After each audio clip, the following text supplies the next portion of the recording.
সূর্য ডুবছে, মাঠে একা দাঁড়িয়ে গোকু। বাতাসে উড়ছে ধুলো, মনে পড়ে পুরনো যুদ্ধের দিনগুলো।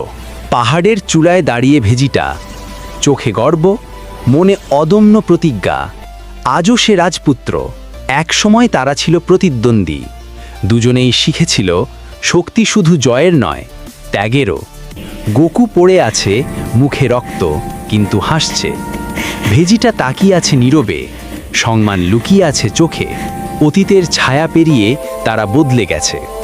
এবারের লড়াই শুধু একে অপরের সাথে নয়, নিজের ভেতরের সাথে। ধ্বংস হওয়া গ্রহের মাঝখানে দাঁড়িয়ে দুজন, আকাশে আগুন, মাটিতে ধোঁয়া, কিন্তু তাদের মন শান্ত। ভেজিটা বলে, কাকারোট, আজ আমি তোমার পাশে। গোকু মৃদু হাসে, দুজনের চোখে বন্ধুত্বের আগুন।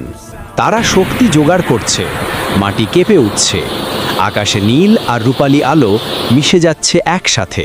গোকু আল্ট্রা ইনস্টিংক্ট আর ভেজিটা ব্লু এভলিউশন, দুই রূপ, এক যুদ্ধ। মহাবিশ্ব কাঁপছে তাদের আভায়। একসাথে তারা ছুড়ে দেয় চূড়ান্ত আঘাত।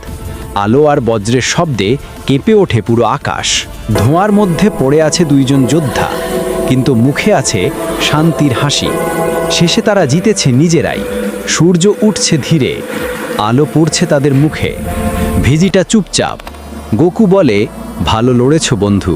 অতীতের সব যুদ্ধ ভেসে ওঠে আলোয়। দুজনেই জানে তাদের গল্প আর কেউ ভুলবে না। তারা একে অপরের কাঁধে হাত রাখে। ভাঙা পৃথিবীর মাঝে জন্ম নেয় নতুন বন্ধুত্ব। তাদের ছায়া আকাশে মিলিয়ে যায়, এক কণ্ঠ ভেসে আসে। গোকু ও ভেজিটা, কিংবদন্তি।